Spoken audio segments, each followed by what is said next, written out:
Salut à tous, j'espère que vous allez bien. Nous nous retrouvons aujourd'hui dans la 25e leçon où je vais vous apprendre à lire avec la consonne ko. Ko qui est la première consonne des voyelles, enfin c'est la première consonne de la série des consonnes dans son O.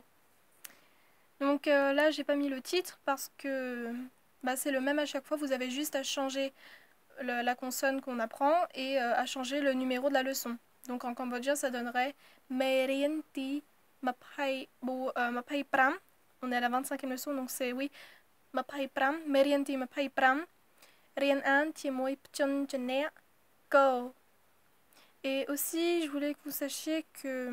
Enfin, je vous la rappelle, mais quand on associe une voyelle avec une consonne en son O, par exemple comme ko, et ben le son des voyelles sera différent que si on associait les voyelles avec une consonne en son O. Donc je vous avais déjà montré les différences de prononciation des voyelles, mais là on va faire un rappel. Donc ça, c'est la consonne ko que je vais écrire avec toutes les voyelles. Donc ko, kia,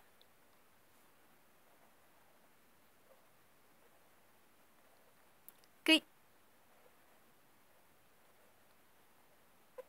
ki,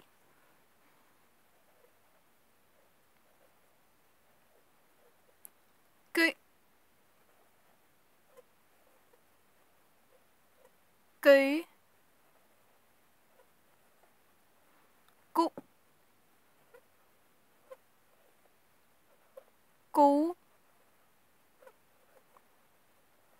cua,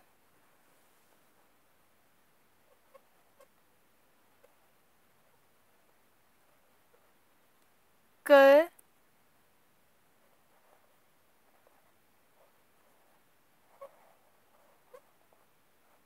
que,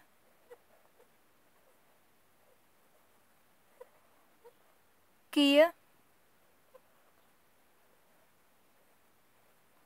que,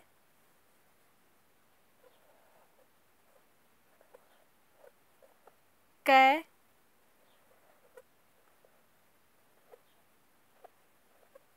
cấy,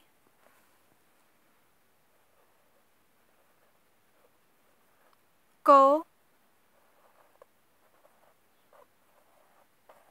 cây,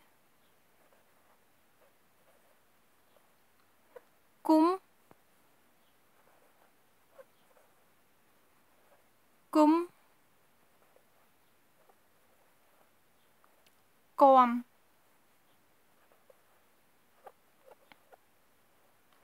ké,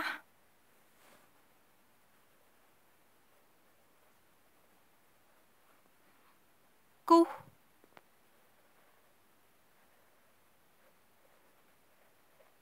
ki,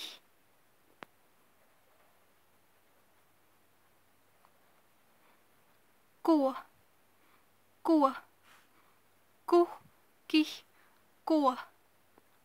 Donc voici toutes les voyelles avec ko. Alors, cependant, même si je vous ai dit que les voyelles n'avaient pas le même son que si elles étaient avec une consonne en A ou en O, il y a quand même certaines exceptions. Par exemple, cua, que, qui et kae, qu'elles soient avec une consonne en A ou en O, elles ne changent pas de prononciation. Aussi, une autre chose à savoir, kum, kum.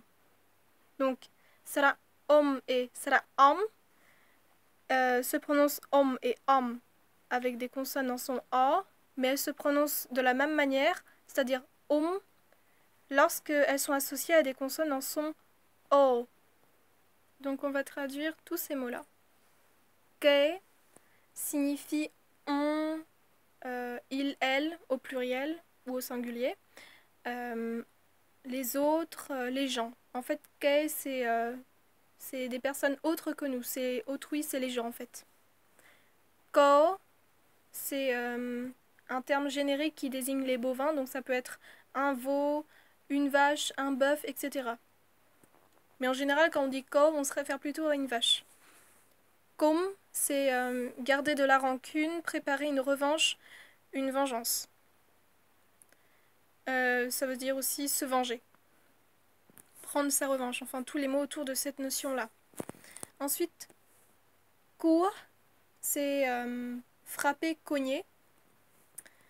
Le mot ko, ko c'est entasser, empiler, amasser.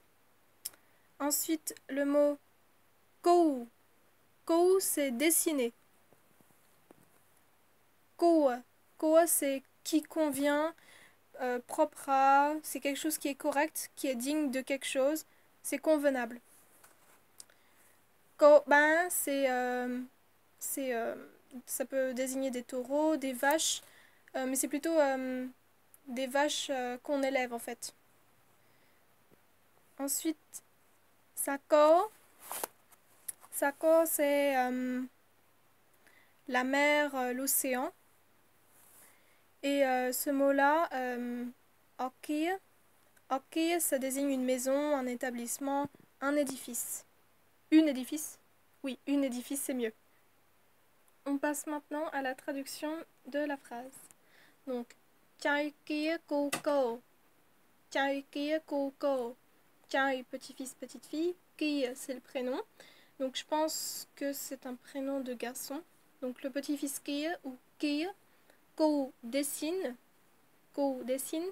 Ko, une vache ou un bœuf. Kia, dessine une vache.